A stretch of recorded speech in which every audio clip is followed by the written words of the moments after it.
Hello friends, welcome to modern 24x7। देखिए, आपके जो सी टेट का जो पेपर सेकंड होता है जिसमें 60 क्वेश्चन आते हैं आपके एसएसटी के। तो ये वीडियो केवल उन्हीं के लिए है जो एसएसटी से संबंधित हैं, ठीक है। जिसके पास एसएसटी सब्जेक्ट जो आपने चूज किया है पेपर सेकंड के लिए, तो सामाजिक अध्ययन के ही क्वेश्चन इसमें होंगे। 60 क्वेश्चन जो कि आपके एग्जाम में आते हैं। और ये मैंने प्रश्न पत्र लिया हुआ है। ये प्रश्न पत्र है आपका सितंबर 2014 में जो परीक्षा कराई थी सीटेट के द्वारा, तो वो पेपर लिया गया है, ठीक है। तो इसको सॉल्व करेंगे। ज़्यादा से ज़्यादा अपने फ्रेंडों में शेयर कीजिए। आने वाले 8-10 दिन में आपको करीब 10 से 11 प्रैक्टिस सेट मिलेंगे, जिसमें 2014, 2015, 2016, 17, 18, 20, 21, ठीक है, ये सभी प्रैक्टिस सेट मिलेंगे। इससे क्या होगा, आप जो तैयारी कर रहे हैं उसको भी आप जांच परख कर सकते हैं अपनी, कितनी तैयारी है, कितने पानी में हैं हम, ठीक है। बाकी अगर आप ये 10-11 जो प्रैक्टिस सेट चैनल के माध्यम से कराई जाएंगी, अगर इसको आप एक बार देख लेते हैं, यानी कि 600 से 700 क्वेश्चन हो जाएंगे, ठीक है। तो ये क्या होता है, सी टेट का जो एग्ज़ाम होता है उसमें ये क्वेश्चन रिपीट होते हैं, ठीक है। तो इसमें से ही क्वेश्चन बनेंगे आपके। बाकी आप लोग तो अपना अपना देख ही रहे होंगे, ठीक है। तो इसी में से क्वेश्चन बनेंगे, आप लोग ये देख लीजिएगा। एग्ज़ाम देने से पहले आप ज़रूर देखिएगा। प्लेलिस्ट में बना दूंगा C TET previous year question papers करके, ठीक है। उसी में आपको 10 से 11 प्रैक्टिस सेट मिल जाएंगे। और कोशिश करूंगा सीडीपी का भी मैं प्रैक्टिस सेट तैयार कर दूंगा आपका 10-11। तो चैनल पे बने रहें, चैनल को सब्सक्राइब कर लें, नए हैं चैनल पे, ठीक है। तो अगर कर लिया है तो बहुत बहुत धन्यवाद। चलिए स्टार्ट करते हैं बिना देरी किए हुए। क्वेश्चन नंबर अब इसका पहला है। देखिए, इंग्लिश में भी साइड में इंग्लिश रहेगा, तो इंग्लिश वाले जो स्टूडेंट्स जो है वो अपना देख सकते हैं। हिंदी में बताऊंगा मैं, बाकी अपना ऑप्शन आप इंग्लिश के अकॉर्डिंग देख सकते हैं। देखिए, क्वेश्चन नंबर पहला है। मनुष्य ने कुछ क्षेत्रों में लगभग 8000 वर्ष पहले गांवों में रहना आरंभ किया था। निम्न में से वे क्षेत्र कौन से थे? नर्मदा के आसपास के क्षेत्र थे, या सुलेमान तथा किरधर पहाड़ियाँ थीं, क्या गंगा तथा यमुना का दोआब क्षेत्र था, या दक्कन तथा कोंकण था? तो राइट आंसर हो जाएगा आपका सुलेमान तथा किरतर की पहाड़ियाँ। आप लोगों को याद हो गया होगा, याद कर लीजिए। सुलेमान तथा किरतर की पहाड़ियाँ थी, ठीक है। 8000 साल पहले गांव में रहना आरंभ किया था मानव ने, मनुष्यों ने। तो वे क्षेत्र कौन से थे? तो वे थे सुलेमान तथा किरतर की पहाड़ियाँ। क्वेश्चन नंबर आपका दूसरा है। निम्नलिखित में से कौन सा क्षेत्र प्राचीन काल में मगध के नाम से जाना जाता था? गंगा का दक्षिणी क्षेत्र, गंगा तथा यमुना के मध्य का क्षेत्र, गंगा का उत्तरी क्षेत्र, या यमुना तथा चंबल के मध्य का क्षेत्र? तो इसका राइट आंसर क्या होगा? इसका राइट आंसर होगा आपका गंगा का दक्षिणी क्षेत्र। कोई क्वेश्चन अगर गलत हो जाता भाई, मिस्टेक, तो आप लोग कमेंट सेक्शन में ज़रूर बताइएगा। क्वेश्चन नंबर थर्ड है। भरत लोगों का एक समूह था जिसका उल्लेख ऋग्वेद में मिलता है। वे ... में रहते थे। तो रिक्त स्थान की पूर्ति है बेसिकली इसमें। तो इसमें क्या आएगा? दक्षिण भारत, उत्तर भारत, पश्चिम भारत, या उत्तर पश्चिम भारत? तो 33 का आपका जो राइट आंसर हो जाएगा उत्तर पश्चिम भारत। नेक्स्ट है क्वेश्चन नंबर 4। ऋग्वेद की रचना, मूल रचना, रिक्त स्थान की पूर्ति करना है इसमें, किस भाषा में हुई थी? प्राकृत में, संस्कृत में, ब्राह्मी में, या सुरस्वनी में? राइट आंसर हो जाएगा संस्कृत। नेक्स्ट है। निम्नलिखित में से कौन सा आखेटक खाद्य संग्रह के एक स्थान से दूसरे स्थान की ओर घूमते रहने का कारण नहीं था? ठीक है, कौन सा कारण नहीं था ये पूछा है क्वेश्चन नंबर 5 का। एक स्थान पर रहने से संसाधनों में कमी हो जाती थी? नहीं, ऐसा नहीं, ये कोई कारण नहीं था। उन जानवरों का पीछा करना जिनका वे शिकार करते थे? तो ये भी गलत हो जाएगा। संसाधनों के लिए अन्य आखेटक खाद्य सामग्री समूहों से संघर्ष करना। तो ये आपका जो क्वेश्चन नंबर 5 का जो है, ये थर्ड हो जाएगा राइट आंसर। संसाधनों के लिए अन्य आखेटक खाद्य संग्राहक समूहों से संघर्ष करना, ये घूमते रहने का कोई कारण नहीं था। ठीक है, ये कोई कारण नहीं था। ठीक है, यही पूछा है। तो क्वेश्चन नंबर जो 5 है इसका हो जाएगा राइट आंसर, संसाधनों के लिए अन्य आकेटक खाद्य संग्राहक समूहों से संघर्ष करना, यही आपका सही हो जाएगा। नहीं पूछा है, नहीं। ठीक है, नेक्स्ट है, मानव इतिहास में कौन सा काल युग सबसे लंबा है? 36 का आपका राइट आंसर हो जाएगा पुरापाषाण काल। ठीक है, मैं आंसर बताऊंगा क्योंकि वीडियो लंबी हो जाएगी। रिक्त स्थान की पूर्ति करना है, पढ़ा तो आप लोगों ने होगा ही। ठीक है, तो मैं केवल अब आंसर बताऊंगा। रिक्त स्थान की पूर्ति है। में प्राचीन शैल चित्रकला मिली है, तो ये मिली है मध्य प्रदेश तथा उत्तर प्रदेश में शैल चित्रकला। निम्नलिखित में से कौन सा हड़प्पा का स्थल नहीं है?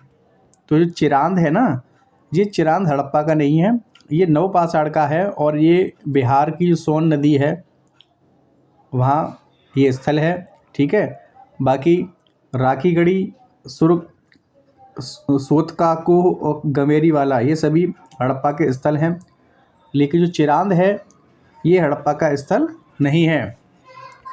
पुरु, यदु और भरत का वेदों में उल्लेख किसकी तरह है? तो ये जन यानी कि लोग, जन हो जाएगा इसका राइट आंसर।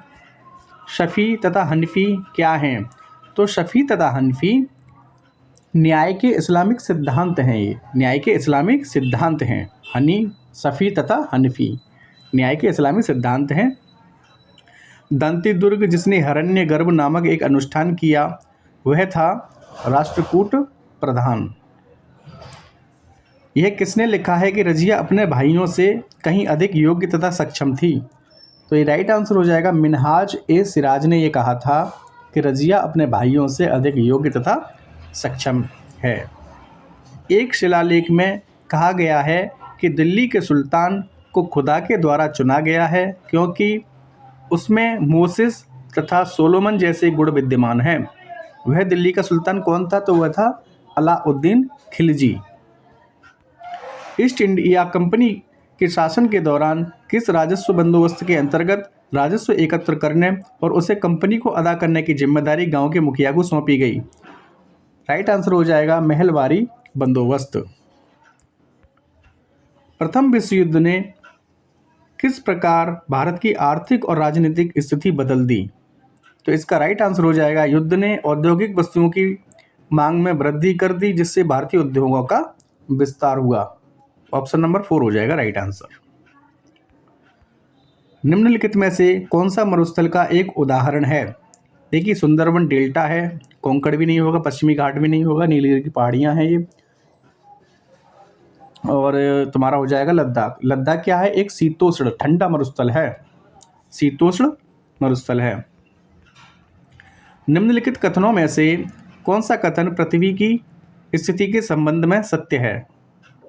देखिए, इसका राइट जो ऑप्शन होगा, राइट आंसर जो होगा वो है पृथ्वी की अक्ष एक काल्पनिक रेखा है जो इस कक्षीय समतल से 66 सही 1/2 अंश या डिग्री का कोण बनाती है।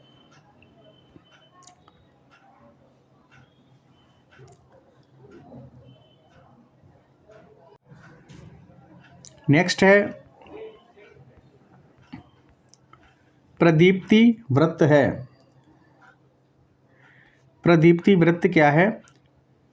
तो 48 का आपका राइट आंसर हो जाएगा वृत्त जो ग्लोब पर दिन को रात से विभाजित करता है। नेक्स्ट है पारंपरिक रूप से ए को दर्शाता है। ए क्या दर्शाता है? तो यानी कि एक दिशा का ये दे दिया है। ठीक है, डायरेक्शन है। देखिए, ऊपर होता है दक्षिण, नीचे होता ऊपर उत्तर, नीचे दक्षिण, ये होगा आपका पूरब और ये हो जाएगा आपका पश्चिम। तो राइट आंसर हो जाएगा पश्चिम। क्या पूछा है? ए का पूछा है ना? हाँ, ए पश्चिम हो जाएगा ए। लक्षद्वीप समूह अरब सागर में स्थित है। कहाँ स्थित है? अरब सागर में। ब्राज़ील में पाया जाने वाला कंपोज है। क्या है कंपोज? कंपोज क्या है? तो कंपोज है एक उष्णकटिबंधीय घास का मैदान। कोलकाता बंदरगाह रिक्त स्थान में स्थित है या पर स्थित है, तो ये हुगली नदी पर स्थित है। ठीक है, पश्चिम बंगाल में है कोलकाता, तो ये कोलकाता बंदरगाह कहाँ है, हुगली नदी पे स्थित है। संसार में किस महाद्वीप पर सबसे कम जनसंख्या है, तो जो ऑस्ट्रेलिया महाद्वीप है यहाँ पर सबसे कम जनसंख्या है। लद्दाख में पाए जाने वाले गम्पास हैं, तो गम्पास क्या है, गम्पास बौद्ध विहार या मंदिर हैं। चित्र प्रस्तुत करता है, ये चित्र दे दिया है, ठंडी वायु है और ये गर्म वायु है, दोनों मिल रही हैं। ठीक है, ठंडी वायु जो बाहरी है उसके ऊपर गर्म हवा जो जब गुजरती है उससे होकर तो क्या होता है, चक्रवाती वर्षा होती है, चक्रवाती वर्षा होती है। ठीक है, इसका राइट आंसर हो जाएगा चक्रवाती वर्षा। नेक्स्ट है, कौन सा उद्योग अक्सर आधुनिक उद्योगों की रीढ़ की हड्डी कहलाता है, तो इस्पात उद्योग हो जाएगा राइट आंसर। नेक्स्ट है, ऑर्गेनिक खेती में, भैया सब्सक्राइब नहीं किया, सब्सक्राइब जरूर कर लीजिएगा। ठीक है, और फ्रेंड सर्कल में अपने शेयर कर दीजिएगा, काफ़ी मोस्ट इंपॉर्टेंट आपकी जो प्लेलिस्ट रहने वाली है 10 से 11 इसमें वीडियो रहेंगे और SST के ही रहेंगे। अगर आप सारे प्रैक्टिस सेट देख लेते हैं तो 100% आप पास होंगे, कोई भी फेल नहीं होगा। ठीक है, तो डोंट वरी, 60 नंबर की मेरी तरफ से गारंटी है। ठीक है, बाकी CDP भी मैं करा दूंगा जो आपके 30 मार्क्स के आते हैं। ऑर्गेनिक खेती में फसल की पैदावार में वृद्धि करने हेतु रासायनिक उर्वरकों का प्रयोग किया जाता है, नहीं, ये गलत हो जाएगा। फसल की पैदावार बढ़ाने के लिए जीन्स का संशोधन किया जाता, नहीं, ये भी गलत हो जाएगा। प्राकृतिक खाद तथा कीटनाशकों या पेस्टिसाइड का प्रयोग किया जाता है, ये सही हो जाएगा। ठीक है, तो राइट आंसर हो जाएगा आपका ऑप्शन नंबर 3, ये हो जाएगा राइट आंसर। ठीक है, 3rd हो जाएगा आपका राइट आंसर। प्राकृतिक खाद तथा कीटनाशकों या पेस्टिसाइड का प्रयोग किया जाता है। खाद्य सुरक्षा के संबंध में निम्नलिखित में से कौन सा सत्य है,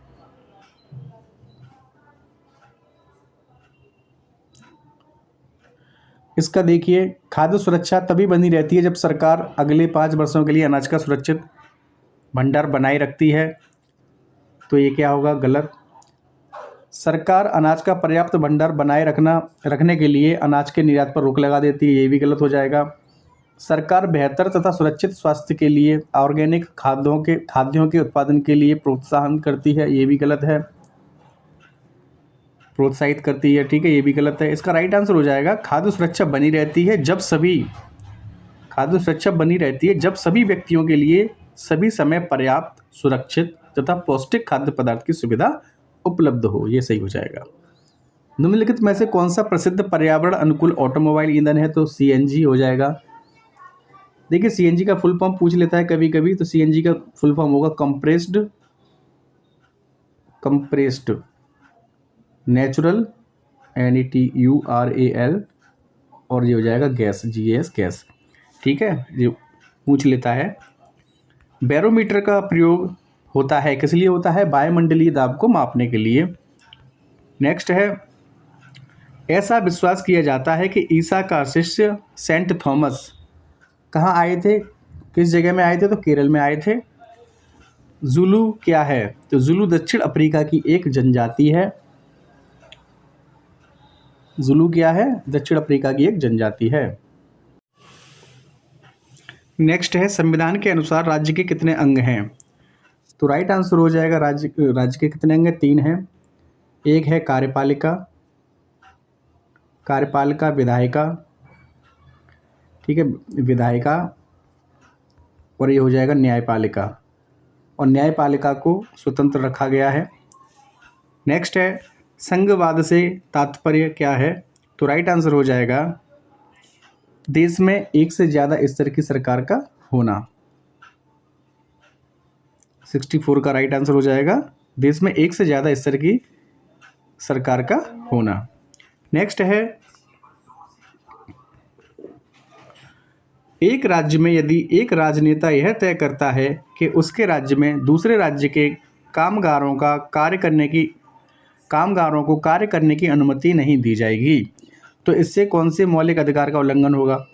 मान लीजिए अभी आप उत्तर प्रदेश के या बिहार के हैं और ये बोल दिया जाए कि आपको दिल्ली में काम करने नहीं दिया जाएगा, अनुमति नहीं दी जाएगी, तो कौन सा मौलिक अधिकार का उल्लंघन हो रहा है, तो ये हो रहा है स्वतंत्रता के अधिकार का उल्लंघन।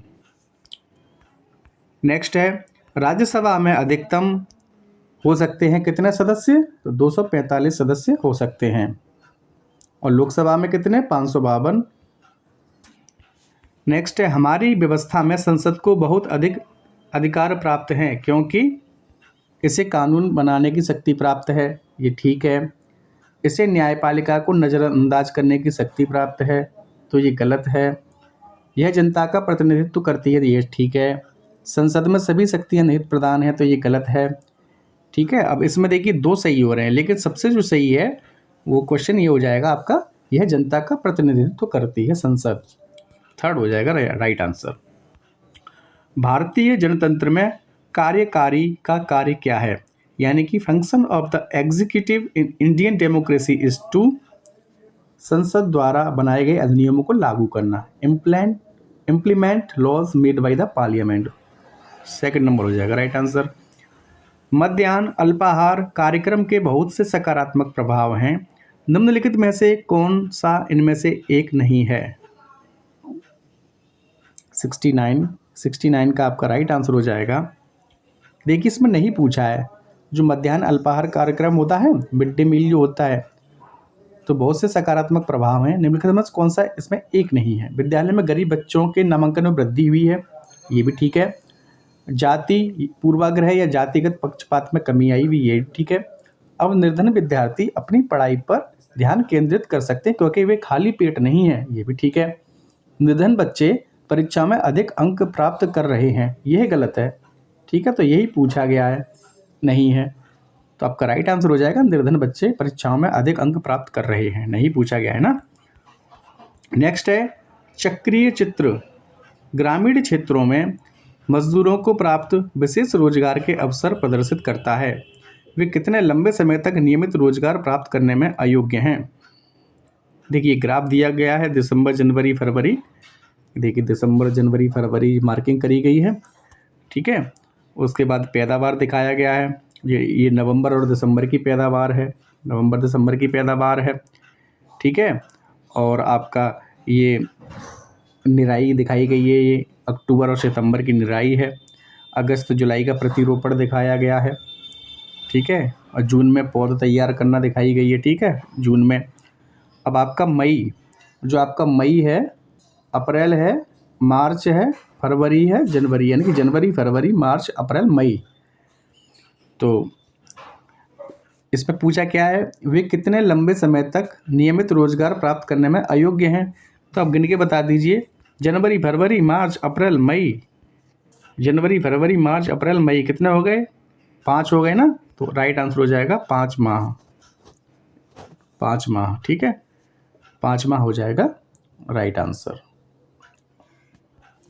नेक्स्ट है, सामाजिक विज्ञान की कक्षा में उपयोग होने वाली विधि जिसमें शिक्षार्थियों को एक दूसरे के प्रति लगाव का मूल्यांकन करने के लिए कहते हैं, क्या कहा जाता है उसको? उसको कहेंगे सोशियोमेट्रिक टेक्निक्स, समाजमितीय तकनीकी।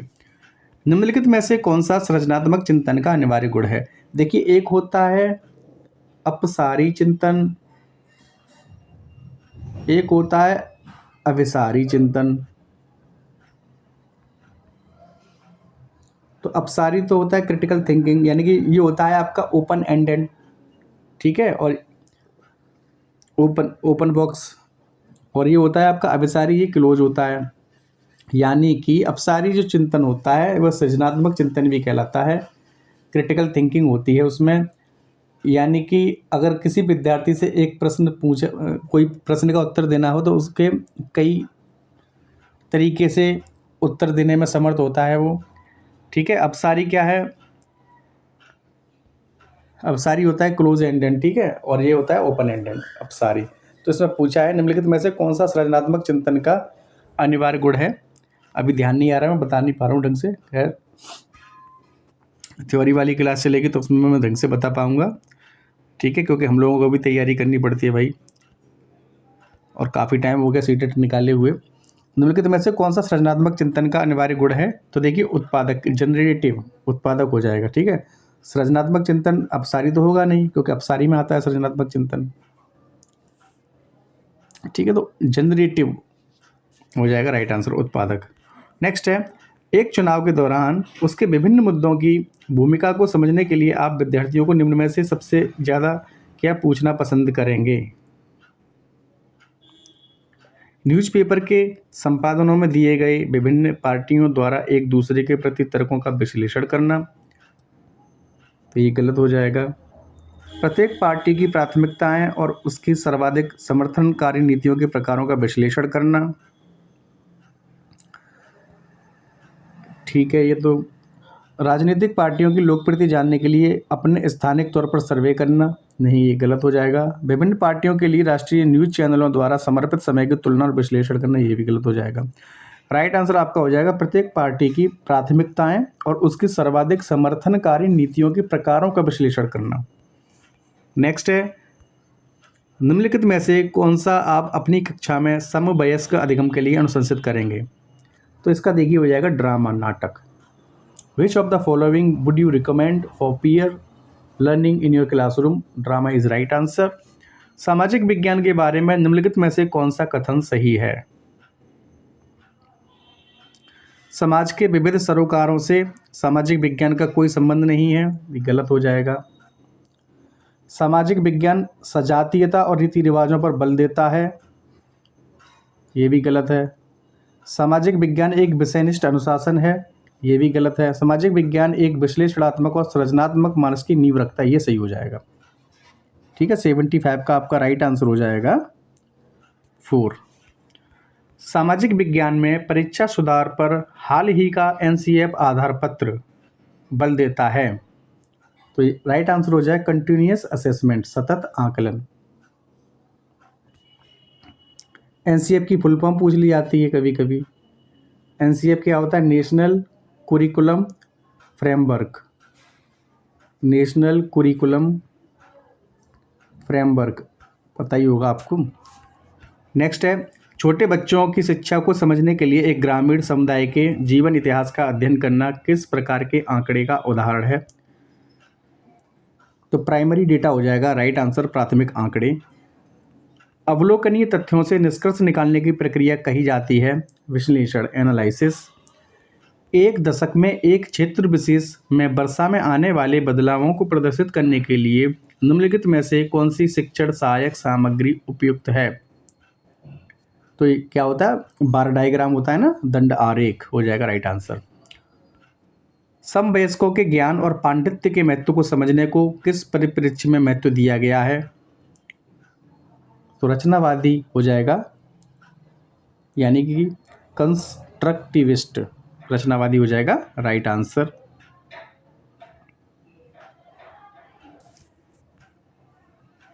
सामाजिक विज्ञान में निम्नलिखित में से कौन सी शिक्षण पद्धति सबसे अधिक प्रभावी है जिसे शिक्षकों को इस्तेमाल करना चाहिए?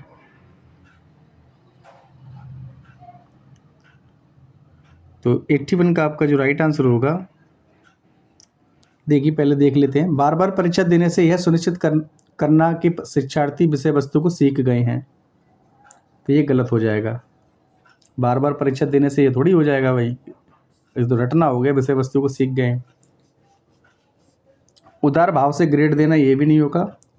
शिक्षार्थियों को आलोचनात्मक और विचारोत्तेजक गतिविधियों में शामिल करना, यानी कि engage learners in critical and thought provoking activities.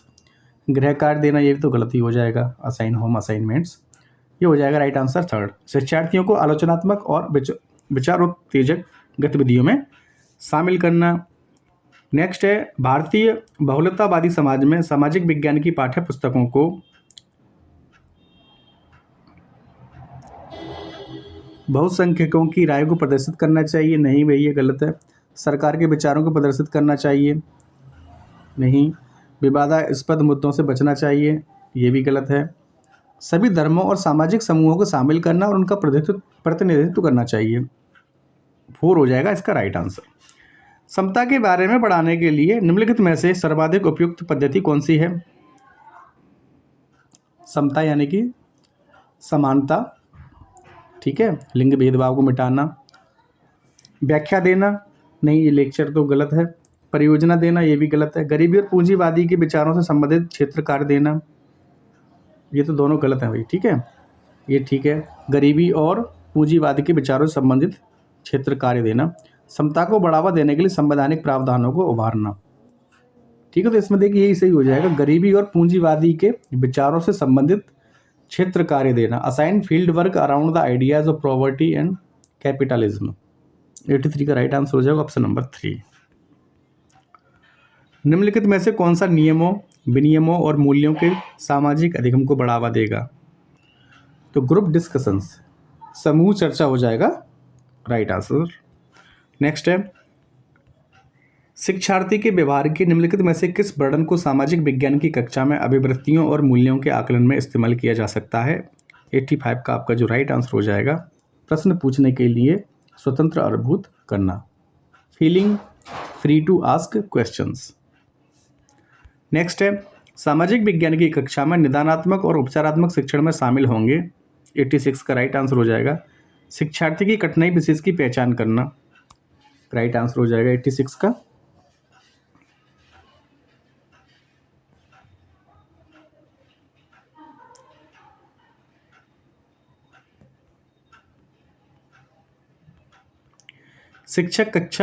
शिक्षक शिक्षा के दौरान सूक्ष्म शिक्षण निम्नलिखित में से किसकी ओर संकेत करता है?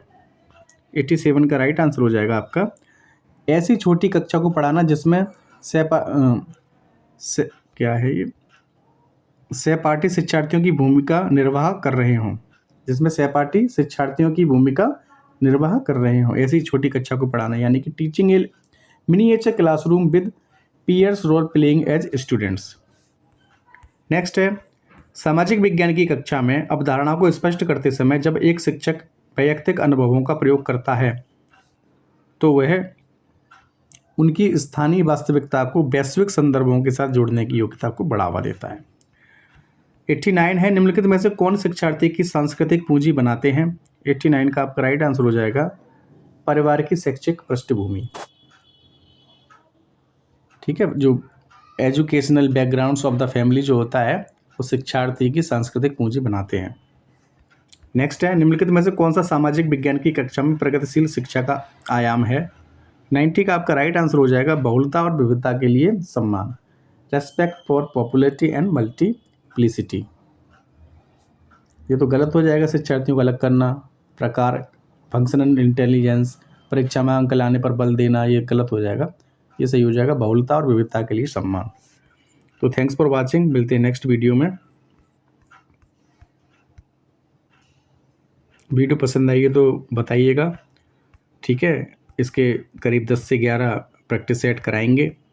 पसंद आ रही हो तो बताइएगा, नहीं आ रही हो तो ये भी बताइएगा, और अगर CDP भी चाहिए तो बताइएगा कमेंट करके, तो CDP भी करा देंगे। थैंक्स फॉर वाचिंग, मिलते हैं नेक्स्ट वीडियो में।